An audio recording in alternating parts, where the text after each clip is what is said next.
everybody, it's D to the J with the roll away. It's that time again. It is Wednesday at 2 o'clock.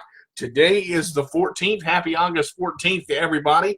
Hope everybody is having a wonderful day today. We are on Facebook Live right now, and I am going to get a Skype call here momentarily to pick up on live radio. We had a little bit of a backtrack and had to get some technological things straightened out. Like to welcome all of those who are joining us as I come in right now. Again, we are on Facebook Live. We will be going to Let Go Radio here shortly. Miss Winnie's going to come in and pick us right up with that. We'll be getting a Skype call for that. Hey, John. Hey, Curtis. Thank you guys for joining us. We appreciate it. I have a lot of things to cover, and I've got pages and pages of stuff actually to go through. So I'm just going to jump right in here. Again, happy to have all of you with us as we go in today. We're going to cover first. The Tiger Academy of Martial Arts has a 6-week trial going on right now through the end of August. $99 gives you, it's a 6-week trial, and a free uniform is also included in that. And you can actually call the Portsmouth location, which is 5801 Portsmouth Boulevard, Portsmouth, Virginia, 23703, and that is 757-488-3882. You can also get a one-on-one evaluation there. Yeah, that's right, Curtis. I'm going to jump right in there. We've also got July. Let's see. We have the Kelly's Choice Caregivers Gala Ball coming up November 16th. That is going to be at the 6801 Bridgeway Drive in Suffolk, 23435. That is from 4 to 8. That is formal attire. We're going to be giving the nominees that have been nominated for caregiving. We're going to be honoring them is the word I was looking for. But with that, sorry about that. Words are hard, but I did get that out of there. And also, we have Grandmaster Jack Dart has opened a new Taekwondo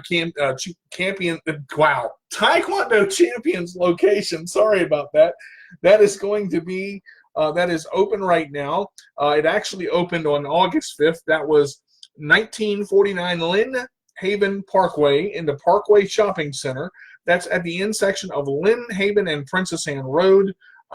You get 1 week free if you go in with Master Dart. You guys, it's a very, very good promo with him. To get more information, you can contact the studio at 757-671-1020. Again, that's 757-671-1020. Also, want to let you know, while we're talking about Grandmaster Jack Dart, he's got the Master Dart birthday battle coming up. That is going to be Saturday, October the 19th, 2019. And that is going to be at Atlantic Shores Christian School. That is 1217 Centerville Turnpike, North Chesapeake, Virginia, 23320. Black belt. We've got a lot of prizes here. That's going to be men's grand champion point sparring is going to be $200 in a trophy. Women's grand championship point sparring, $200 in a trophy. Weapons versus empty hand grand champion is going to be $100 in a trophy. Must have 4 competitors in all divisions to receive the money for the black belt, all of the black belt grands. Also, rules very simple: 2 points for a kick, 1 point for hand punches. We want to also make sure to let you know that all gear is required. Registration begins from 8:30 to 10 a.m. No pre-registration. Black belt meeting starts at 10 a.m. Non-competitor judging black belts must pay a spectator's fee. Competition begins at 10:30 a.m. And the competitor's fee for any and all divisions 1 or 3 events is $70. Now, if you bring in 2 cans of non-perishable food items, you receive a $5 discount, and that makes that $65 versus $70 there. So you do get the $5 discount there. You can call the studio, again, at 757-671-1020, or you can call Master Doc himself, 757-630-1682 for more details on that. Also mentioning tournaments, I've got a couple that I want to promote here. We've got a brand new opening of a tournament. This is the Kuntao First Annual Martial Arts Tournament. The Battle of the Warriors, that is going to be at St. Gregory's Catholic Church Gymnasium. That is across from Haynes Furniture in Virginia Beach. One price covers 1 or 3 events. Weapons, empty hand, forms, and sparring. That is $60. Spectators' fee is $7. Registration begins at 9 a.m. and that is Grandmaster Cyrus Logman, and that will be this Saturday. So you guys go check that out. That's going to be a great tournament coming up. Go and support that event. People are coming all over to support this event, so you guys definitely want to go check this out. We've got the 8th Annual Old School Classic coming up.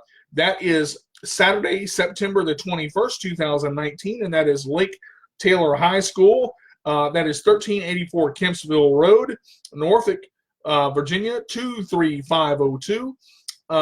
There is new Chinese martial arts this year. We have the stick fighting, and I believe that is kataza, the stick fighting, and also the kata there. Over $700 in prize money. We have $60 for 1 or 3 events, and then $10 for each additional event. So, for example, if you wanted to do the empty hand, if you wanted to do the sparring, and then if you wanted to do weapons, that would be $60. But you can also do the stick fighting. There is $10, and of course there's a separate price for demo team, and that's $75 there. We have, let's see, if you have your military ID, the spectator's fee is $6. A regular spectator's fee for non-military is $7. The prize money works like this: $400 for men's Kumite Grand Champion, $200 for Kata Grand Champion versus empty hand, and then the women's Grand Kumite is going to be $100. All right, so we've got Miss Wilson is with us now here. Let me get her in. Yep, let me get her in here. Hang on just a second. Sorry, guys.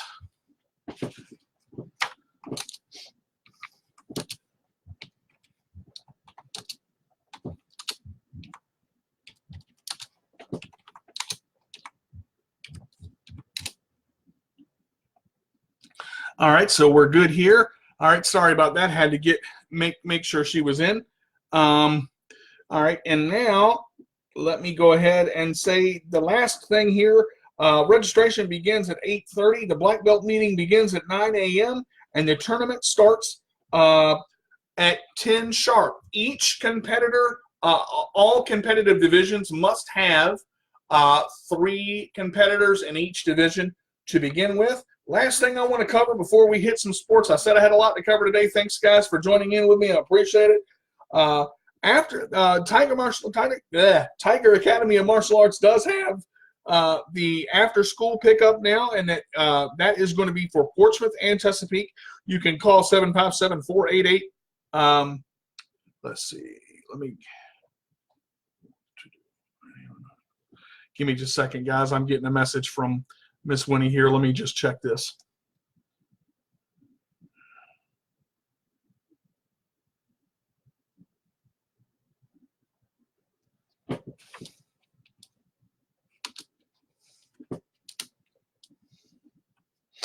All right. So again, the competition will begin right at 10 o'clock there for the I'm sorry, I'm jumping back. So Tiger Martial Arts has the after school pickup as far as for Chesapeake and Portsmouth. To see if your child's school qualifies, you can call at 757-488-3882, and that is to see if your child's school is available for pickup and the designated pickup area. The ending time for after-school pickup is going to be at 6 o'clock. So make sure that you're there to pick up your sons and daughters promptly, because the ending time is 6 o'clock for that. And there are a lot of things included with that. Again, for pricing and other things, call the number that I gave you. Again, that's 757-488-3882. All right, let's get into some to some sports real quick. Got everything covered and got everything out there. Wanted to make sure that everybody knew what was going on in the area with all these tournaments. You guys go check them out. If you've never been to one before, they're a lot of fun, so make sure that you go out there. All right, got a couple things that I want to talk about, and the first thing is this situation with Antonio Brown. And the reason I want to cover this is because the Antonio Brown issue is with a helmet grievance that he had. He's been actually wearing the same helmet for 10 years. And now that the NFL has declared that helmet not to be safe and it not in with their protocol, he has to switch to the new helmet. Now, the problem with that is, in switching to the new helmet, there are two vertical bars which are right about here. And basically, let me see if I can get on radio here. I think we can go ahead and do that. Give me just a second.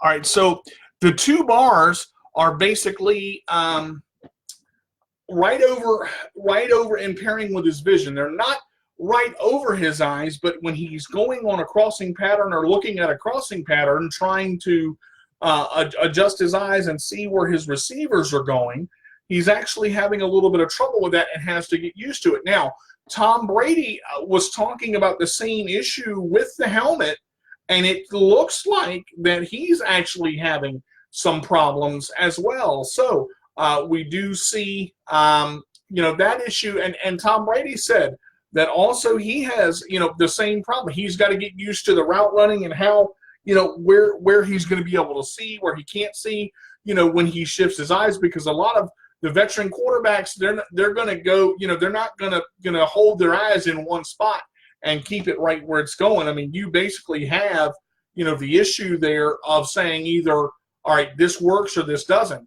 And what Antonio was saying was, my helmet is can I still wear my helmet? I've worn the same helmet and pads for 10 years.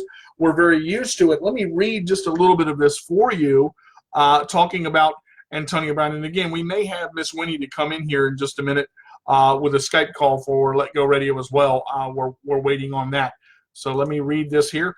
It says that Antonio Brown returned to the Oakland Raiders facility Tuesday for the first time since reportedly threatening to retire over an equipment mandate. Now, the issue here was Brown did not participate in practice, but walked across the field with his agent, and the session ended. Cameras from HBO's Hard Knocks followed him. Brown lost his agreement to wear a helmet no longer approved by the NFL on Monday, but announced he rejoined the team and his teammates on the field.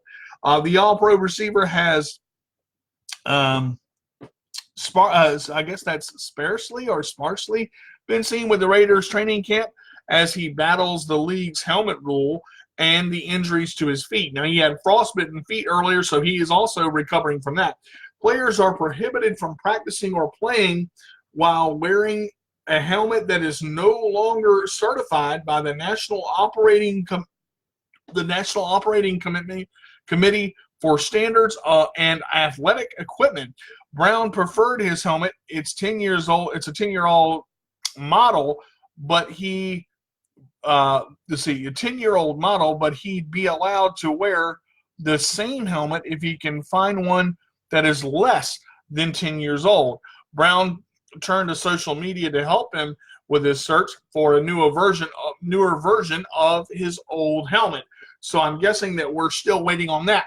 Now, part of this, though, I do want to say there is a lot of solidarity in what he's saying, Because if you're looking at a situation and you see a situation there where you use the same helmet, you're used to the vision. You're used to what you have to do.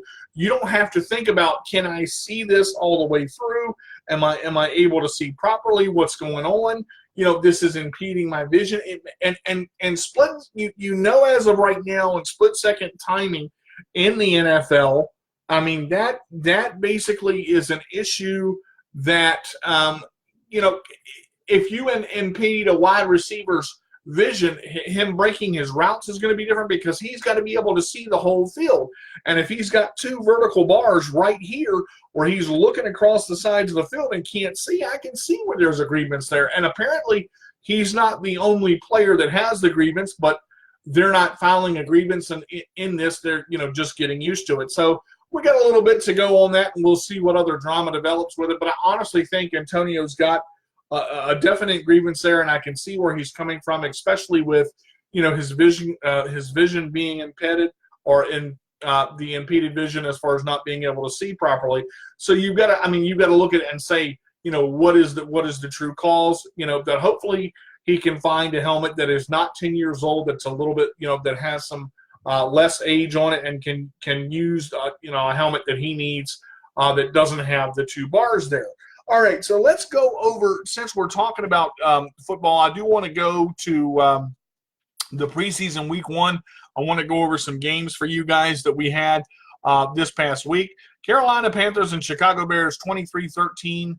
The LA Chargers and the Arizona Cardinals 17-13. Again, Kyler Murray made his debut, very sharp, 5 of 6. Looked great. I mean, he only missed one pass, and the one pass that he missed was the route was not run properly, and he got a little bit held up there. But, I mean, he looked really good. I think he's going to do great this year. Indianapolis Colts and Buffalo Bills 24-16. Again, Andrew Luck is out right now. I've got a story on Andrew Luck, which I'm going to talk a little bit about as we go later on in the broadcast. He's actually dealing with a bone issue in his leg. It's not just a calf problem. He's actually got a small bone issue. We will cover that. Jacksonville and Baltimore Ravens. Baltimore stomped them 29-0. Again, it's preseason, doesn't mean a thing. New England Patriots 31-3. Detroit Lions, they kind of just fell apart there. Houston Texans and Green Bay Packers, great game. Deshaun Watson and Aaron Rodgers both hugged after the game. A lot of respect there between the two players. 28-26 as Green Bay pulled that one away. Denver Broncos and Seattle Seahawks 22-14. I got to tell you what, that was a good game. And to see the new guys come in and to see how that game was. It actually ended very well, and it was a lot closer than I thought it was going to be. New York Jets and the New York Giants. Also, this was a game and a half, and I got to tell you what, Daniel Jones shut a lot of people up because Eli Manning, he went in for one series, he was 0 for 3. Now, I realize, again, this is preseason, so we're not going to sit here and say, oh, Eli's terrible. He was 0 for 3, didn't complete a pass. Again, Daniel Jones was great, 31-22. He had a touchdown pass, wide open, beautifully thrown, threw the ball well. I mean, this right here is going to be one of those things where you see he is going to mature very quickly, and being able to go with Eli throughout the season and learn from him, I think he's going to be a good quarterback for the team. And I think a lot of Giants fans are going to change their minds and say this is really good. Cleveland and Redskins, I'm going to cover this a little bit more in detail later on. 30-10 in Cleveland. Cleveland took that one. Baker Mayfield, first drive, looked great, threw a touchdown pass.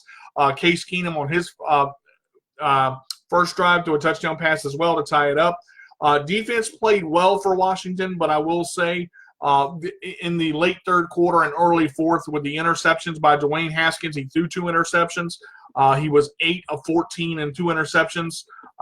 So he did have some great throws, and he did have some not so great throws. Again, I'll cover that a little bit more. And then finally, Miami and the Atlanta Falcons, 27-34. Miami Dolphins took that one. We're looking at,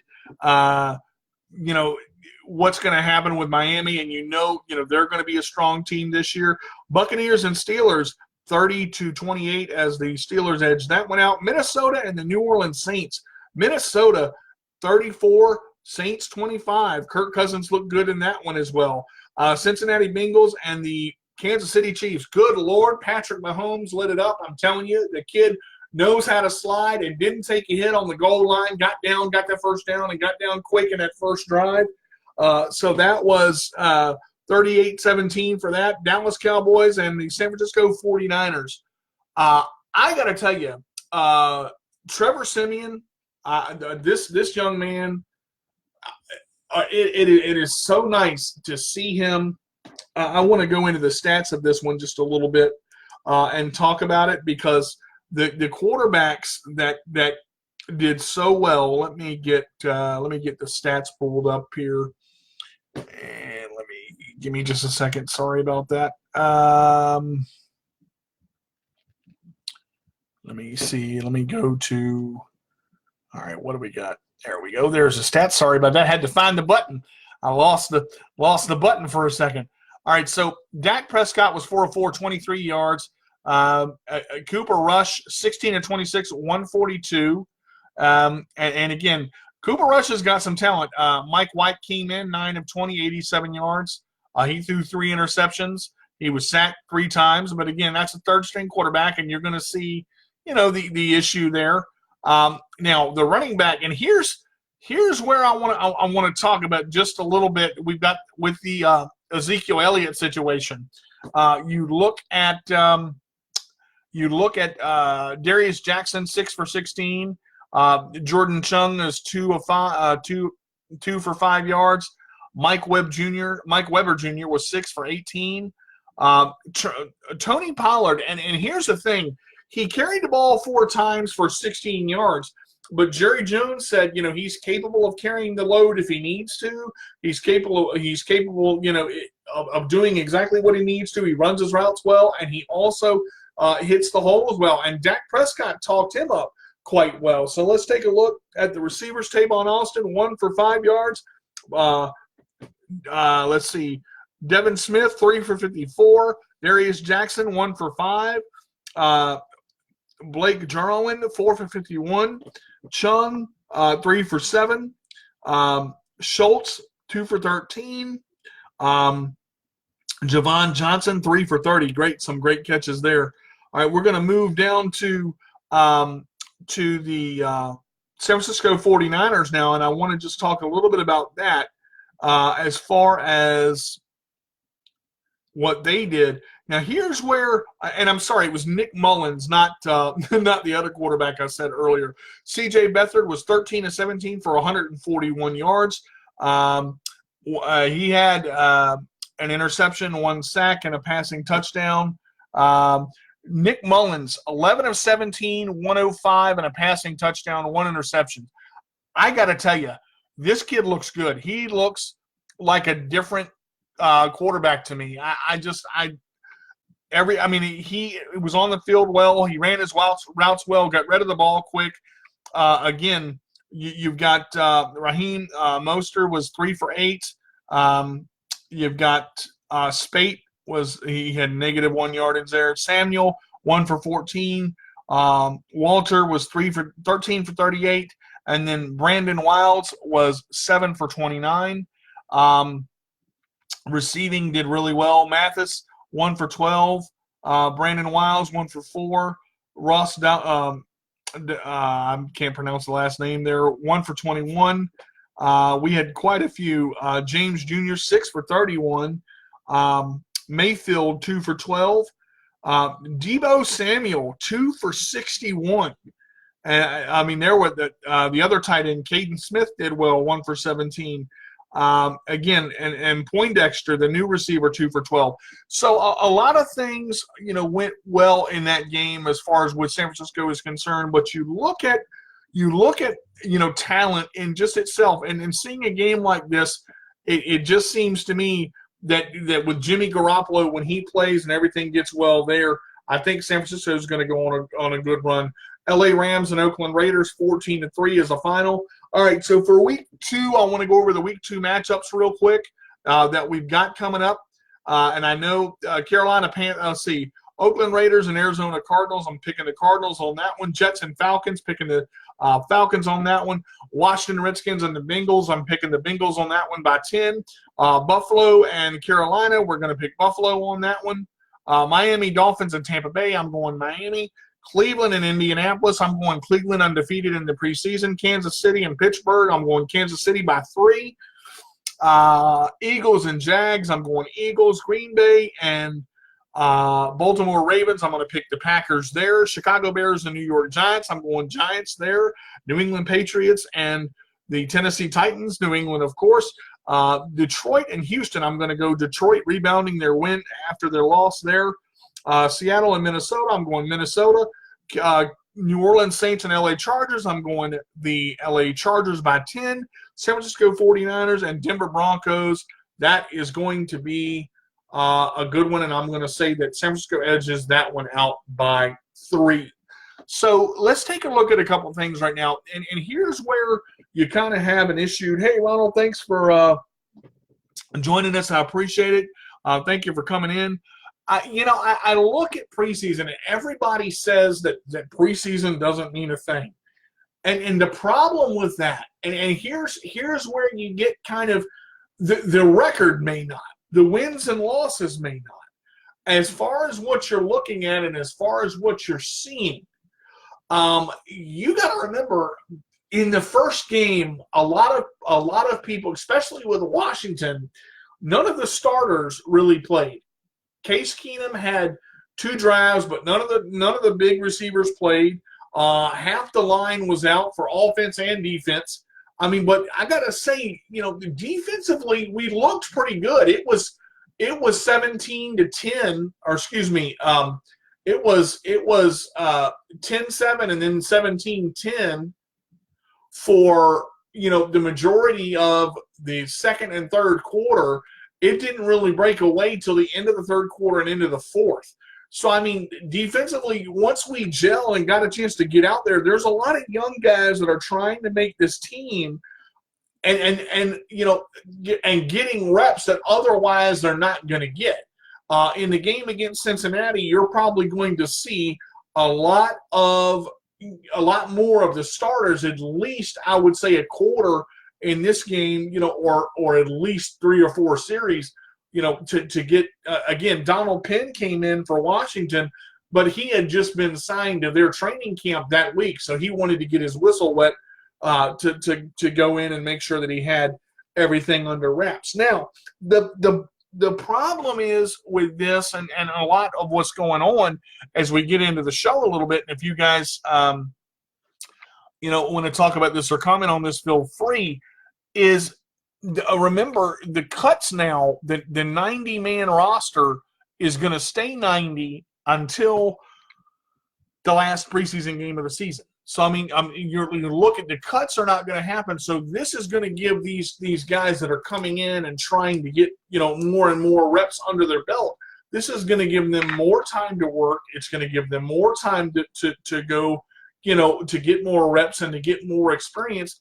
And there was an individual for Washington. I got to tell you, this kid, I believe it's Moreland. He was everywhere. He was breaking up tackles. Breaking up passes, making tackles.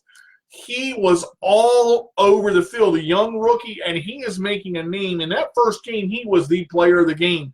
2 forced fumbles. He had like 8 tackles. This kid is amazing. He was all over the place in that game. So you definitely get a chance to see, the young guys that are stepping up, 24, 25 years old, stepping up, really making a name for himself. And Moreland, I got to tell you, he did it. And he showed why,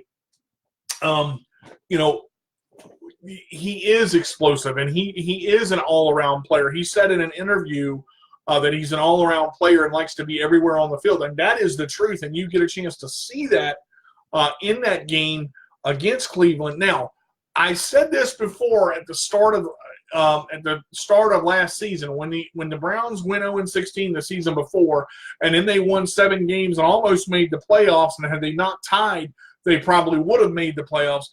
Cleveland is going to be dangerous.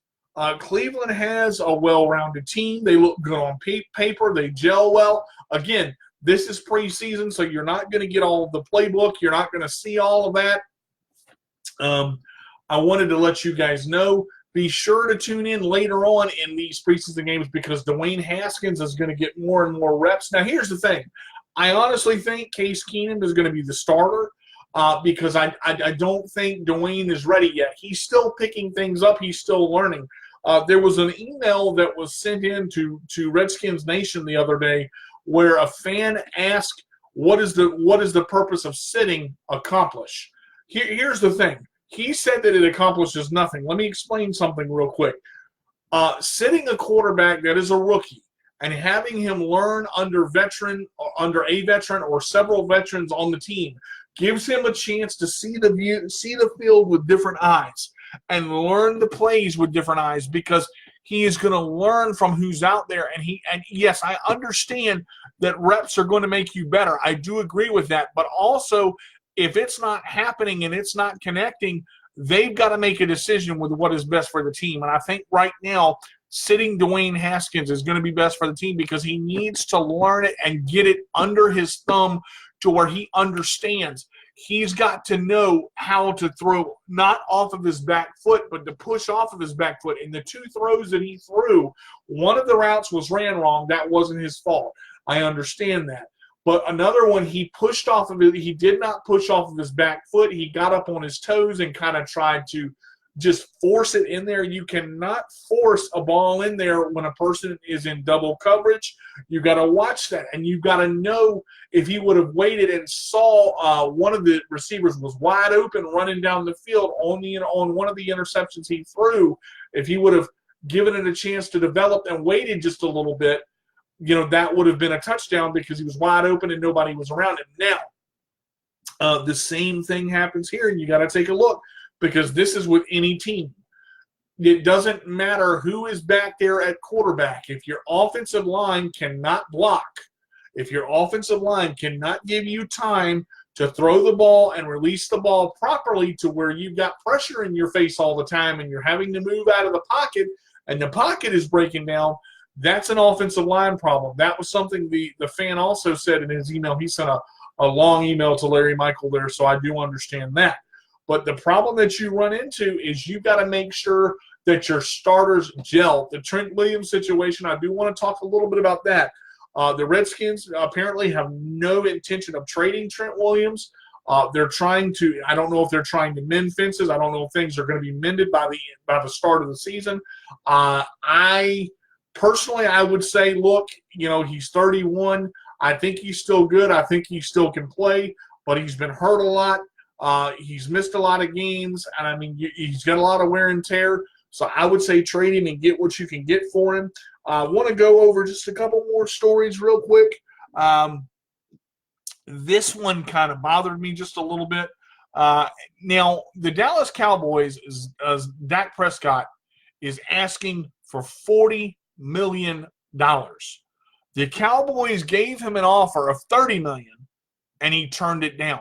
So effectively, what they want to have is they want to have the highest quarterback, one of the highest receiver, not the highest receiver, but top three in Amari Cooper, and then Ezekiel Elliott. What's going to happen with him? Is Jerry Jones going to pay Ezekiel Elliott, or are Dallas going to go with the new back that Jerry Jones talked about that I mentioned it earlier in the beginning of the show when I was going over the scores?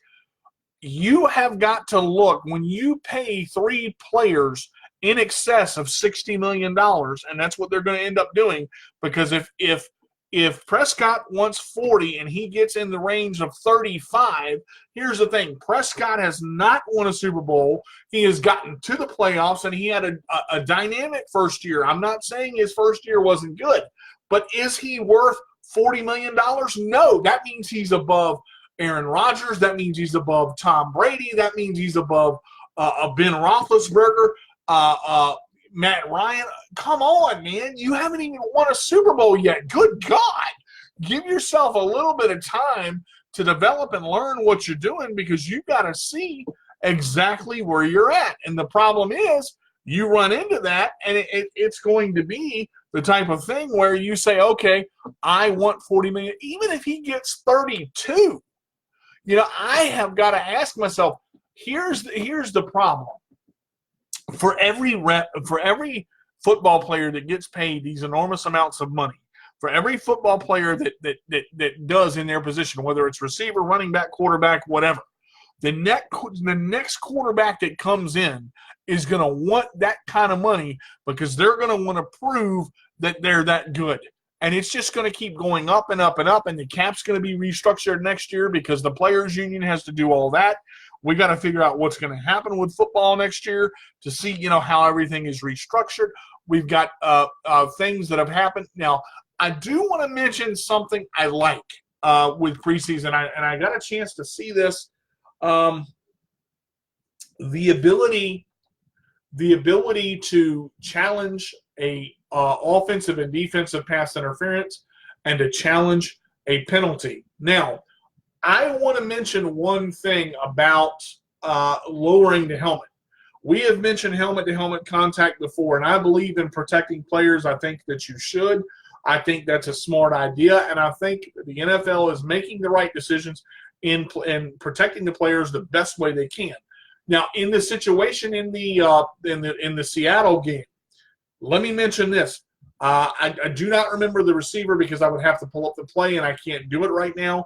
But there was a play, and it was a third down where the Seattle receiver caught it underneath, and actually the problem there is, hey Blake, thanks for joining us, I appreciate it. The catch rule, he actually secured it to his body underneath. His elbows hit the ground. He had control of the catch, and the ball did not move. And yet the referees said that it was they called it a completed pass at first. Now listen to this, because this is where it gets kind of fuzzy. The referees called it a completed pass. Then they said Seattle is challenging whether the pass is incomplete, and then they rule that the pass is incomplete. So it was called a completed pass, challenged as an incompleted pass, and then ruled a incompleted pass. Now the problem here is everybody's got to remember it's preseason for the officials as well. So that in itself, it's going to be an interesting year. There's a lot of new things that they're doing with the helmets and the equipment. We talked about the Antonio Brown story there. I do want to move to WWE for just a couple of minutes because I actually got an email from Katie of Auburn, Michigan. Let me actually read this. Katie says, I am a big Becky Lynch fan, but do you think, Sports Minion, that Becky Lynch is going to turn and basically do the same thing that Sasha Banks did on Monday Night Raw? I knew Sasha Banks was going to turn. I've been saying it for a while. I also, though, thought Bayley was going to turn and they were going to go against each other because of the tag team title issue, which Bayley and Sasha did not hold very long. I'm very surprised to see that I'm very surprised to see, but I am glad that Nikki Cross and Alexa Bliss won the women's tag team titles. The Iconics never deserved them. They do have good wrestling ability, but I don't think they were ready to win the tag team titles. I think Bayley and Sasha Banks should have been able to keep a little bit longer. Back to the original question, do you think Becky Lynch will turn like Sasha Banks did on Monday Night Raw? All right, let's take a look at a couple things. I agree with you, Blake, there. I don't think Becky's going to turn because I think she's worked too hard to build up the character that she has, because she's kind of Stone Coldish already. She's already kind of doing the Stone Cold thing. I do want to say that. I agree that she isn't going to turn. I think to go with the Sasha Banks question, I believe that Sasha Banks now has a new outlook on her career because she was angry about the Bailey and tag team title situation that they had, because supposedly the WWE was going to yeah, that's true. The WWE was actually going to said that they were going to keep the titles on them, and they did not do it. That is right. Becky did try to turn once, and the fans still loved her. But it's just like Stone Cold. I mean, he went crazy and did a bunch of crazy stuff, and the fans still loved him. And same thing with The Undertaker when he was the American BA. So, I mean, you look at basically, you got to look at the situation. I think with Sasha, I think she's going to use this tag team title thing as motivation. I'm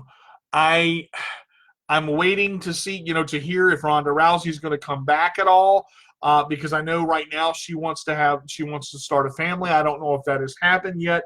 I do think she will return later on, but I'm, looking at the Sasha Banks situation, there's a lot of things they could do with that, because they have, Charlotte Flair, which they've kind of backed off of a little bit. She's kind of still there, but they backed her off of TV time a little bit. Her Sasha and Becky Lynch are probably going to get into it. Sasha and Bailey could get into it very easily. I think that would be a great feud.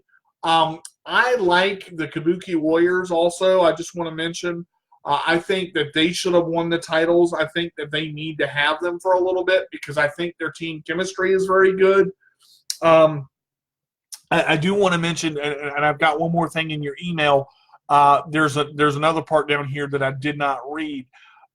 She said basically, I'm worried about what is going to happen with the division with so many people turning. What is going to happen for the supposed good girls of the division? Does that mean they need to turn as well? All right, let's look at the women's division for a second. You've got to have a face and you've got to have a heel. And it depends on the face and the heel, how well they can carry it. Becky Lynch can carry not so much the heel, but the antagonist like Becky Lynch. Stone Cold was back in his day. You've got to be able to carry that, and Becky can do that. I think Becky and Sasha are going to have a feud first, and then I think they'll bring Becky and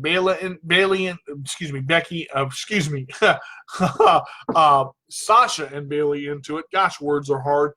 Now, the one thing that I want to see, and I've noticed this, Shayna Baszler retained her title at NXT, and I will say I was very happy.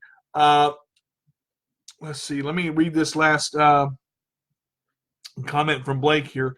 Watching SmackDown now, what do you think of Roman and Rowan, the Roman and Rowan thing?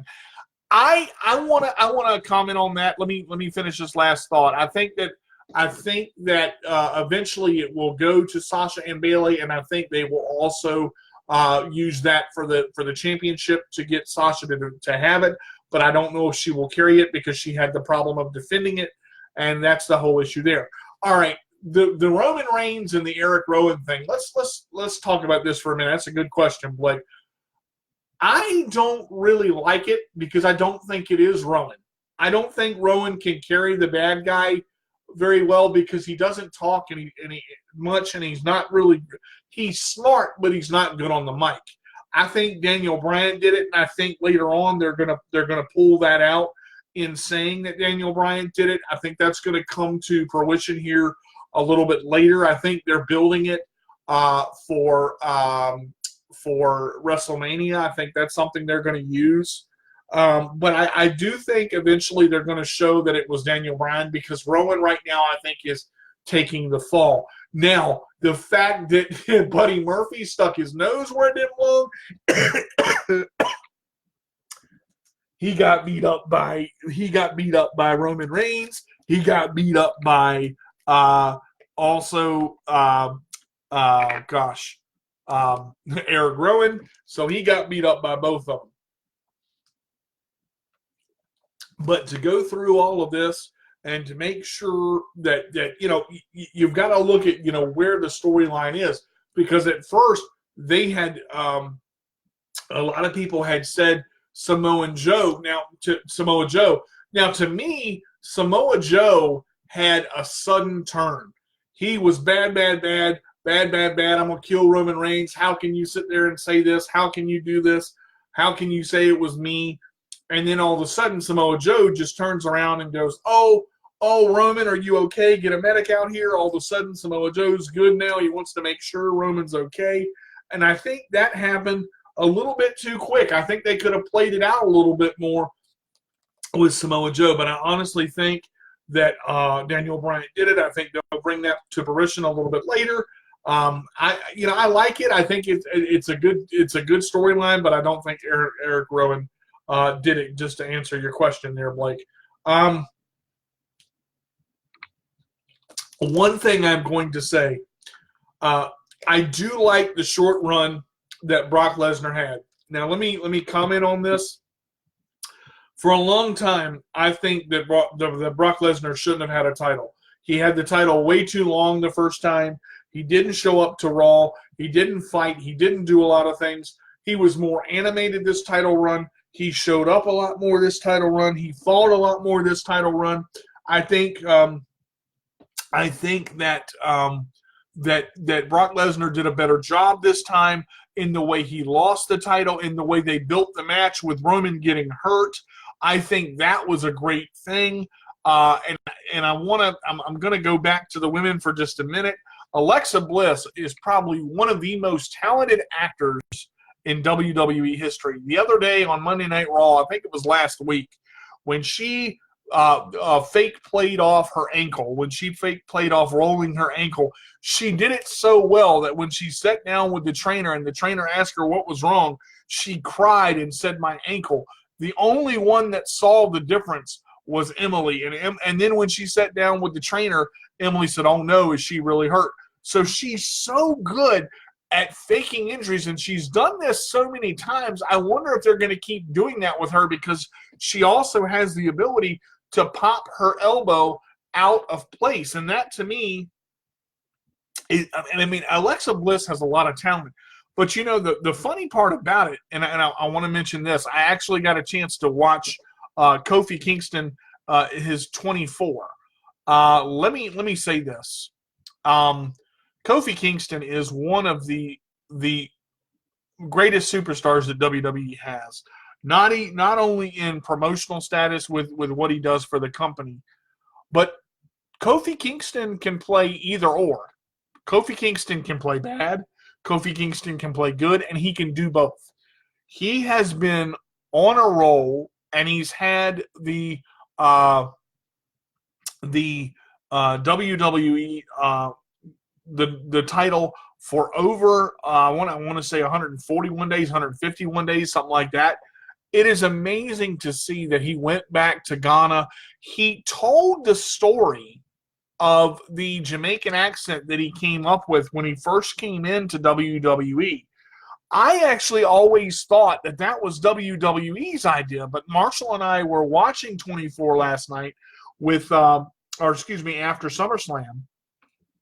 And the amazing thing to me was that was his idea, and he said, that he actually got grilled by a reporter about his Jamaican heritage, and then in the Survivor Series team, when Triple H said, yeah, I have a problem. Aren't you supposed to be Jamaican?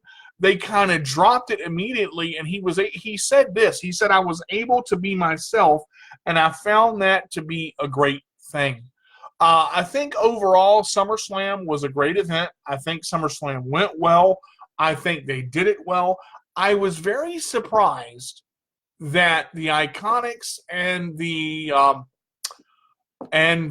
Alexa Bliss and Nikki Cross match was on the pre-show and not on the main event of SummerSlam, because I question the Apollo Crews match as to Apollo Crews gets messed up to where Apollo Crews needs something. He is a talented athlete, and I believe that he has the skills to carry a title. But if they're not going to do anything with him, if he's going to kind of kind of sit in the backlight and see where he's going to go, I question that, because I think Apollo Crews is an excellent singles competitor. I don't know what's going on with Rey Mysterio. I mean, Rey Mysterio was upset Monday night. I don't know if he's retiring. This thing, it got me kind of worried. He said I've never lost two falls in a row like that. And when Charlie Caruso asked him, "Is there something you want to say?" the only thing he could murmur, and he came to tears, was my family. I'm doing this for my family. And what's going to happen here? Is this retirement? I mean, his mask has been ripped off by oh gosh, what's his name? Cien Almas. As far as to be able to go through, I mean, Cien Almas is a great wrestler, but man, they've had so many wrestling matches, the two of them. It's no longer a feud. It's a domination by Cien Almas, because Zelina Vega wins all of his matches for him, because I don't think that with the talent that Cien Almas has, I think that he could win matches on his own. Hopefully Edge will return. I understand his hesitation, but definitely want him back. Being the fact, and Blake just mentioned this, with Edge being cleared to wrestle, Blake and I had a small conversation about this the other night on PS4, and I'm just going to mention it because it was a good conversation. I would love to see Edge return. I would. There is a lot of hesitation on his part, and I can also understand why he has the hesitation. Edge had the same surgery that Paige had. His was much worse in fusing the neck. He has been cleared to wrestle, and I think he wants to, but again, one hit is all it takes. Daniel Bryan has known this. Daniel Bryan was away from the ring for so long before he came back and finally got cleared by medical doctors. You have to be careful, because when it comes to a neck injury, one move, whether it's turnbuckle, whether it's drop kick, whether it's a bump, you can get hurt very easily and very quickly, and you've got to look and say, okay, what are we doing? There's no real safety for it, because you're not wearing protective gear. And I would hate for Edge to come back, wrestle 2 months, and then be injured for the rest of his life. And I think that's what he's worried about. I think Daniel Bryan has been out of the ring more because, again, the concussion protocol has stepped up so much.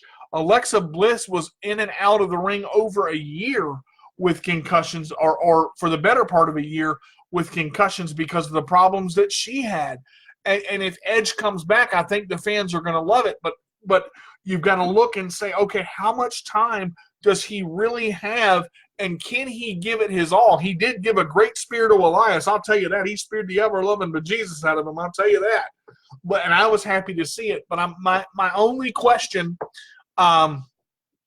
is, how much time does he have left? I got an email here that I want to read. I've got an Edge fan, and since we're talking about Edge, Blake, I want to mention this. My name is Lakeland. I'm from Minnesota. I am an Edgehead. Have been an Edgehead since he came out with The Brood, Gangrel. I love Edge. I would love to see him come back. Do you think it's a good idea with his severe neck injuries that he has had? Is it a good idea for him to come back? If he comes back, do you think it will be a long run, or do you think it will be within a year or two? Thank you, Sports Minion. Lakeland from Minnesota. All right, Lakeland, let me talk about one thing. We just kind of mentioned this just a little bit as we close out the show. It is really a 50-50 chance. If Edge wants to go long-term, I don't think he's going to go long-term. I don't think he can, because it's not only getting in ring shape. It's not only knocking off the ring rust when you've been out of the ring for so long. This is your neck. One hit wrong can mean paralyzation and unable to walk at all. And you've got to be careful with that, because is that a risk he's willing to take? Right now, I don't think so. Will he come back for a match or two? Maybe. I don't think he's going to come back for a long period of time, because I think he realizes the seriousness of his neck injuries. I think he realizes the seriousness of the injuries that he has, and I think that's going to be the end of that. I'm actually going to cover the Colt story next week with the. Let me just go over this just a little bit because I promised you guys I would. Andrew Luck has a bone problem in his lower leg. They're not sure which bone it is. Just to talk about this a little bit, they're going to keep him out as caution. They're trying to let it heal. It is not so much of a calf problem as it is a bone problem. I did want to mention that because I told you guys that I would. And he will probably, I'm going to say he probably won't play in the preseason just because of the issue with the leg. Let me go down here. I've got another comment. I want to see if Blake said anything else. If he goes long-term, I don't think he will do many matches. I agree. I think they'll have him on a Legends contract. I think he'll do just a little bit. Listen, guys, if you want to email me, you can email me at thesportsminionradioshow@yahoo.com. Please check out the like page on Facebook, www.facebook.com/thesportsminionradioshow. You can follow me on Twitter at the Sports Minion Radio Show. @Minion Sports is the tag name there. Please, guys, continue to ask questions. Continue to come in and submit the emails. I want to thank you guys so much for keeping the show going and staying with me all this time. I look forward to talking to you next Wednesday at 2 o'clock. We're going to have a great show. We're going to have a special guest. And I'm not going to tell you who that special guest is. I'm going to let you wait and see on next Wednesday. So make sure that you, maybe we'll have Blake conference in and we'll talk about wrestling the whole show. I don't know. I think it'd be a good idea. Let me know what you guys think. Keep sending your ideas. And you can contact me on Facebook. Also, be sure to go to my YouTube channel and check out my shows because I am putting them on YouTube as well. I've enjoyed talking with you guys today. If you can't be good, be bad, but be good at it. This is D to the J with a roll away, saying we'll see you next week, Wednesday at 2 o'clock, where I deliver sports to the sports community the best way I can. Thanks, guys. Take care and check out all those tournaments we talked about at the beginning of the show. We'll see you next week on the Sports Minion Radio Show, live with D to the J to the roll away. Goodbye, everybody.